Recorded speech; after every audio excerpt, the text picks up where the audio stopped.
Yesterday, early in the afternoon, we were talking on the phone. You were telling me how excited you were to be a part of the dog shelter, and that quickly changed. Quickly went to right. Tell me about that. I've been in this business, in this industry for most of my life, and when you rescue animals for a living, the first thing you do when you go on a rescue is you have the proper equipment to do a rescue. Okay? So I got the phone call to go assist Miranda Lambert in rescuing 300 dogs from the hurricane area. So we load up the supplies we need in the trailers and the trucks and the staff, the volunteers, to rescue 300 dogs. We get down there and come to find out that Miranda Lambert and the Tulsa Humane Societies was working together to do this, okay?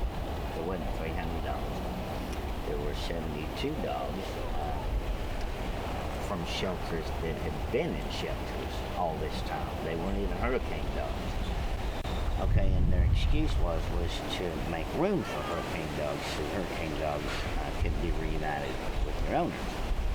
So they get the dogs out of their vehicles in kennels, and none of them had food or water bowls, none of them had bedding, and they start putting them in our trailers. And then the comment was made, well, you need to tarp your trailers so nobody could take pictures and nobody could see the animals. And when you're in the true rescue business, the first thing you want someone to do is see what kind of shape the animals are. Whether you raise money because they look bad or you don't raise money because they're okay.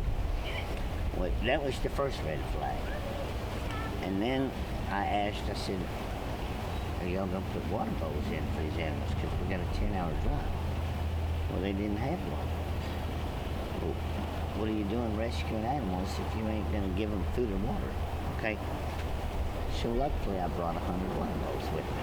So we put water bowls in every cage so we can transport them. Then we start loading more and more of these dogs, and here's one with the fish hook hanging out of his nose. And I asked a question about, well, how come this dog still has a fish hook in his nose, and he come from a shelter that was supposed to have a vet on staff, or that's what the heck that they're supposed to do, is provide care for these animals. Oh, well, we're going to have a vet at the other end.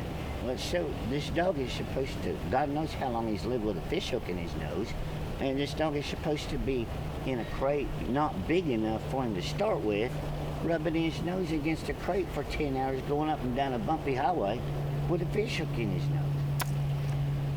So we start loading more dogs, and here's dogs with holes in their backs, and dogs with mange, and so we finally get them all loaded because at this point I'm disgusted. I'm ready to get these dogs somewhere where they can be seen and taken care of.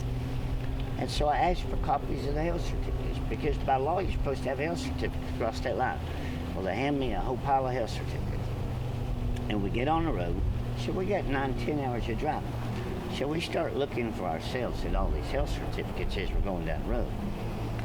Here's the dog with mange, with the perfectly clean bill of health. Here's the dog with the hole in his back with a perfectly clean bill of health. Here's your dog with a fish hook hanging out his nose with a perfectly clean bill of health. Every one of these health certificates were falsified by the vet that wrote these health certificates so they could get these animals out of state. Then we go and we get 10 miles from Tulsa. Okay, the health certificates say we were supposed to deliver these animals to the Tulsa Humane Society located in the city of Tulsa. Well, they tell us, well, they need to take them to an overflow location. Okay, well, in Bixby, Oklahoma. All right, so we fall for that one. And in the meantime, I have Jeff Lowe, who owns this zoo, Google Earth this second location. It's an empty damn building. I mean, it looks like nobody's even been in there in months or years. Okay, so then they start thinking, well, maybe that was a bad idea. So they make another phone call. I'm within minutes of getting to Bixby, Oklahoma. Now they send me to Sapulpa, Oklahoma, to another location. And their excuse is, well, we don't want any bystanders or news media seeing these animals before we can clean them up. I'm like, what are we hiding here? Okay? So we get to this other location, and it's a semi dump truck trash warehouse in the middle of a warehouse district. Okay, so they rush us to get these animals unloaded. They start pulling them out of cages, put them in different kennels. And keep in mind, most of these animals were shoved in kennels that were way too little for the size of animals to be able to enjoy a 10-hour drive. And they argue with our film people because we film everything, you know, so we've got the proof and the backup to back up our accusations. So they get us unloaded, and all these animals are sitting in crates out in this grass next to this big old metal building. Well, inside this big old metal building, along with all the junk and the trucks and everything else, is enough carriers and transport carriers that they could have went down there and done all of this without raising a dime if it was really about the animals. Okay, but they go down there with Miranda and the Humane Society out of Tulsa.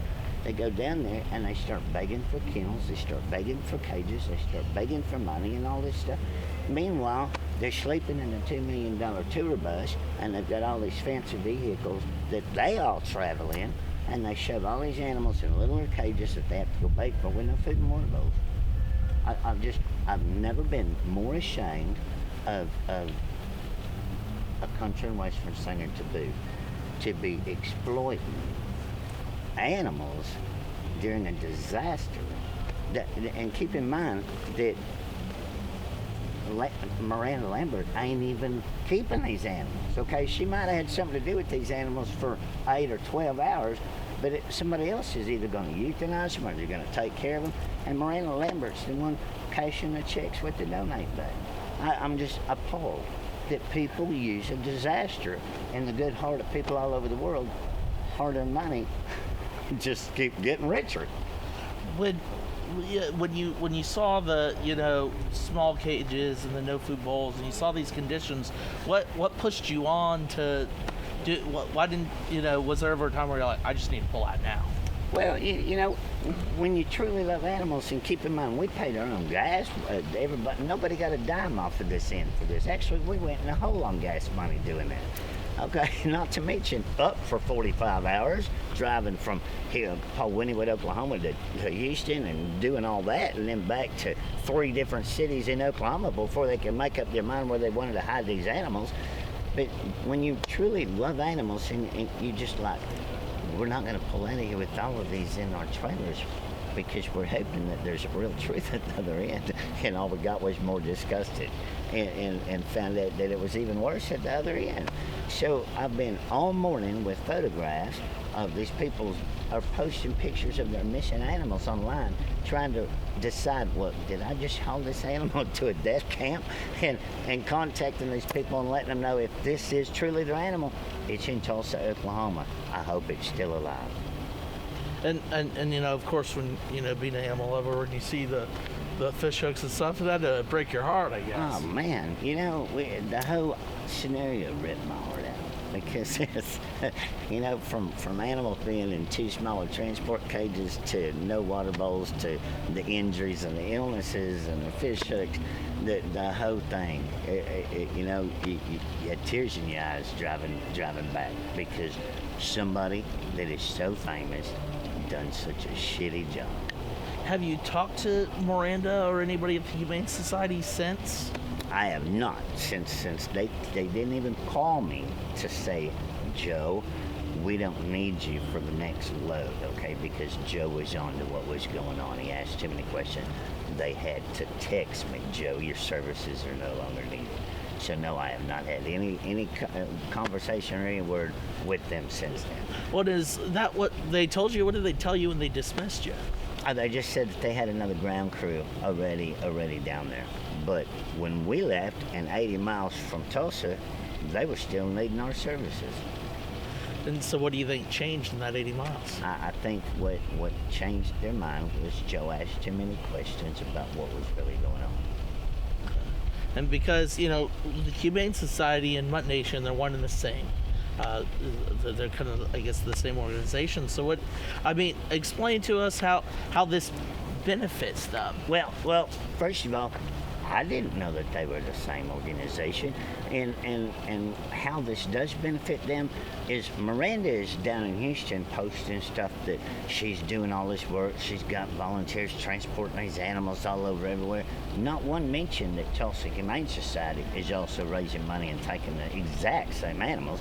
And then you got the Tulsa Humane Society up in Tulsa on their news and putting out their press releases that they're the ones going to Houston and getting these animals and bringing them back. So they're double dipping donations on the exact same animals that weren't even hurricane animals to start with. I can almost guarantee you, from all my experience in this industry and everything else, that those were all dogs that had not been adopted or unadoptable dogs that were scheduled to be euthanized to begin with. And I bet you that's where their last day will be to end. You know, I'm still mad as hell. I put a post on my Facebook 2 hours ago explaining everything, showing the pictures, and in 2 hours we've got over 400 shares. I'm bound to expose this whole thing. And people keep asking me, well, they're still moving dogs to Louisiana and Kentucky and Tennessee and everything else.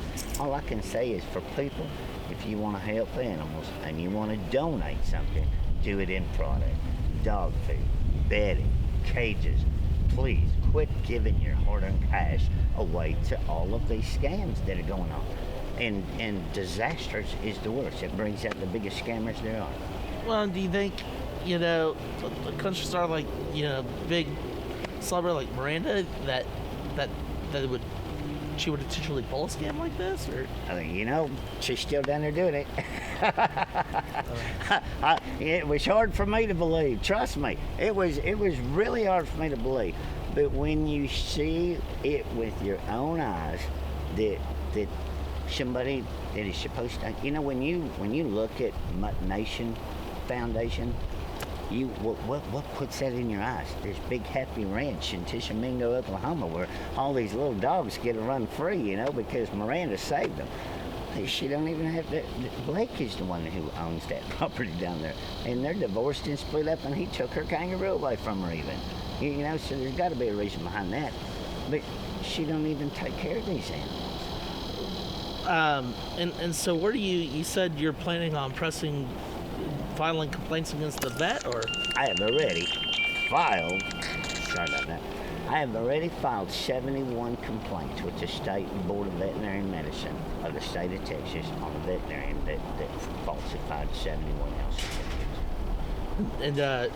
And how did you get for each health certificate you had? For each health certificate. I filed a separate complaint for each health certificate, and I hope she loses her license. And because, you know, for some, could it be a thing where, I mean, is there any excuse, you know, when you're dealing with a disaster and you're trying to get these dogs out as quickly as possible? Can oversights be made like that? Well, you know, just like, first of all, a health certificate is a state law for a reason, so we don't transport diseases across state lines. If it was an actual emergency to make room for more animals, they should have transferred them to North Texas Humane Societies in Dallas, Gainesville, Sherman, you know, somewhere else, instead of crossing the state line and bringing these parasites and these diseases to the state of Oklahoma dogs. You know, and it goes back to the same thing, that if these were in a shelter, a true shelter that cared about animals, that fish hook should have been removed from that dog's face days or months ago. Well, and is there anything else you want to say or add, or any thoughts you have that I haven't touched on that you want to get across? I'm just, you know, people don't understand that facilities like us and things that I do on a daily basis, we are governed by the United States Department of Agriculture.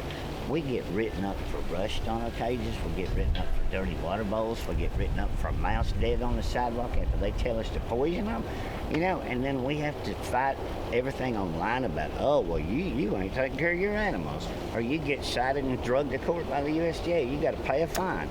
Okay, nobody in this country governs a humane society. You can kill as many animals as you want and treat them the way you want to, and they don't answer to nobody. Things gotta change. All right, awesome. Well, I appreciate you taking a minute. I appreciate you, man, just taking an opportunity to do what's right. And let's stop this scamming crap. Can I Now, let me tell you, man, you, I wouldn't be lying if I wasn't going up against Miranda Lambert because she's got a lot of followers, buddy. Right. And this ain't just a publicity stunt. This is bullshit. Right. Do you mind flipping through these health certificates for me? And Zach, you could get him flipping through the. See, this is the pictures of all the dogs. And see, I just put these all online so people, if these are their animals, they can call the Tulsa and try and get them if they're still alive. And but now a fish hook, what does a fish hook fall under? A fish hook would fall under illness or healthy, you know, appears to be healthy, an adequate physical condition for transportation. And I would say a fish hook sticking out of his nose, rubbing against the cage wouldn't be adequately healthy for transportation. There's not a sick dog in this bunch. Okay, thank you.